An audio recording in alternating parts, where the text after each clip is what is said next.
ஆலயா cotton வேட்டிகள் ஷர்ட்டுகள் wedding celebration. Shabeer, உங்களிடமிருந்தே தொடங்குறேன். அரவிந்த் கெஜ்ரிவால் அவர் கேட்கல இடைக்கால ஜாமீன்லாம்.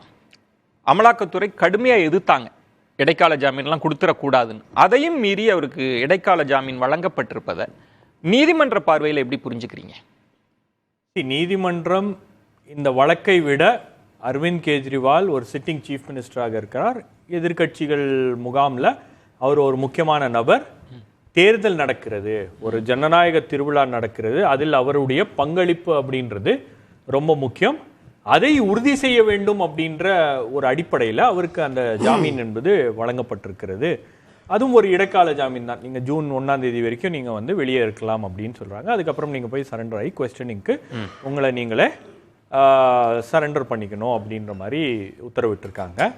இதில் சுப்ரீம் கோர்ட் எழுப்பியிருக்கக்கூடிய ஒரு முக்கியமான கேள்வி என்னன்னா, உங்களுக்கு இந்த வழக்கில் நீங்கள் எஃப்ஐஆர் போட்டது ஆகஸ்ட் 2022, ஆனால் அவரை 1.5 வருஷம் கழிச்சு நீங்கள் கைது பண்ணியிருக்கீங்க. அதுவும் தேர்தலுக்கு சற்று முன்னர் அவருடைய கைது அப்படின்றது பலரையும் அந்த சந்தேகத்தை எழுப்பியது. இது தேர்தலுக்காக கைது செய்யப்பட்டிருக்கிறார், தேர்தலில் அவர் பங்களிப்பு இருக்கக்கூடாது என்பதற்காகவும் அவர் பிரச்சாரம் செய்யக்கூடாது என்பதற்காகவும் பாஜகவுடைய ஒரு தேர்தல் உக்தியாக தான் அது பார்க்கப்பட்டுச்சு.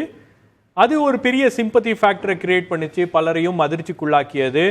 இந்த நாட்டில் மீண்டும் ஜனநாயகம் இருக்க வேண்டுமா அல்லது சர்வாதிகாரம் மேலோங்க வேண்டுமா என்ற அந்த டாப்பிக்கை ஓப்பன் பண்ணது கெஜ்ரிவாலுடைய அரெஸ்ட்டும் ஹேமந்த் சோரனுடைய அரெஸ்ட். அந்த டைமிங் ஆஃப் தி அரெஸ்ட் அப்படின்றது தான் பலரும் கேள்வி எழுப்புறாங்க. ரைட்லி ஸோ சுப்ரீம் கோர்ட் அதை அனலைஸ் பண்ணி சுப்ரீம் கோர்ட் சொல்லுது, இந்த வழக்கில் அவரை கைது செய்திருக்கிறதே அவர் சேலஞ்ச் பண்ணியிருக்காரு, அதையும் நாங்கள் விசாரிக்க இருக்கிறோம். ஆகவே இப்போ அவர் போய் தேர்தல் பிரச்சாரங்களில் ஈடுபட்டுட்டும், பட் சீஃப் மினிஸ்டராக அவருடைய டியூட்டிஸை அவர் டிஸ்சார்ஜ் பண்ணக்கூடாது, ஆஃபீஸ் பிரச்சாரத்துக்கு போகலாம் அப்படின்றாங்க. ஸோ அந்த பிரச்சாரத்துக்கு போகலாம் அப்படின்றது தான் பாஜகவுக்கு ஒரு பெரிய பின்னடைவாக அமைந்திருக்கிறது. இன்னைக்கு பாஜக முகாம்ல ஒரு சோகமான காட்சிகள் அரங்கேறக்கூடிய ஒரு வாய்ப்பு இருக்கு. ஏன்னா அது அரவிந்த் கெஜ்ரிவாலுக்கு கிடைத்திருக்கக்கூடிய அந்த வரவேற்பு, அரவிந்த் கெஜ்ரிவாலுக்கு அந்த கேம்பெயின், இந்தியா கூட்டணிக்கு கிடைத்திருக்கக்கூடிய ஒரு கேம்பெயினுக்கு அது பலம் சேர்த்திருக்கிறது அப்படின்னும் போது ஒரு மிகவும் துக்ககரமான ஒரு நாளாக இருக்கும். நாளைய தினம் பாஜகவுடைய தேர்தல் பிரச்சாரங்களை சுப்ரீம் கோர்ட்டை கண்டிச்சு பேசினா கூட பேசலாம், இல்ல தேர்தல் ஆணையத்தை கண்டிச்சு கூட பேசலாம். சுப்ரீம் கோர்ட் எதிர்கட்சி முகாமோட இணைந்திருக்கிறது அப்படின்னு கருத்துக்கள் கூட பலரும் அமலாக்கத்துறை ஜாமீன் விடக்கூடாது, ஜாமீன்ல விடாதீங்க அப்படிலாம் சொல்றாங்க. அதை மீறி நீதிமன்றம் கொடுத்திருக்குன்னா இது அமலாக்கத்துறைக்கு பின்னடைவு அப்படின்னு சொல்லாம பாஜகவுக்கு பின்னடைவு இல்ல. அமலாக்கத்துறை யாரு?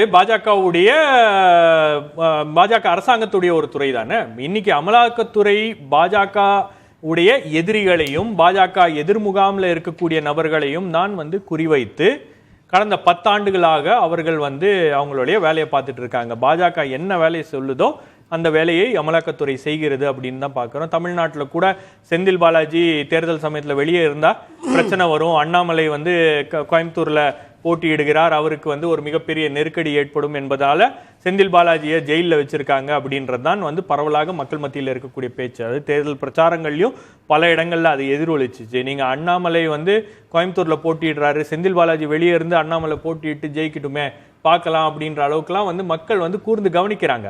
அப்ப தேர்தலுக்கு முன்பு ஒரு சிட்டிங் சீஃப் மினிஸ்டர் நீங்க அரெஸ்ட் பண்றீங்க. சரி, அந்த சிட்டிங் சீஃப் மினிஸ்டர் மீது என்ன குற்றச்சாட்டு இருக்கு, என்ன ஆதாரங்கள் இருக்கு அப்படின்னா இது வரைக்கும் அந்த ஆதாரங்களை கண்ணில் காட்டல. ரெண்டாவது, சுப்ரீம் கோர்ட்ல அவங்க அந்த வழக்கு நடக்கும்போது சொன்னது என்னன்னா, அவர் ஹோட்டல்ல தங்கின பில்ல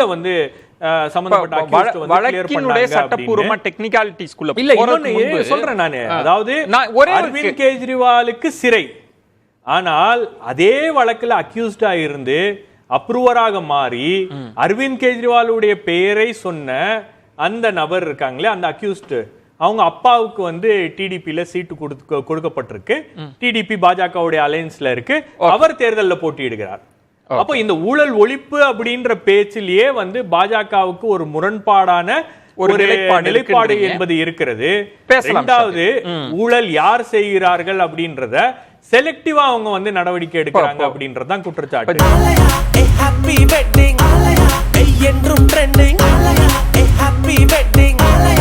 ஆலயா காட்டன் வேட்டிகள் ஷர்ட்டுகள் வெட்டிங் செலிப்ரேஷன்.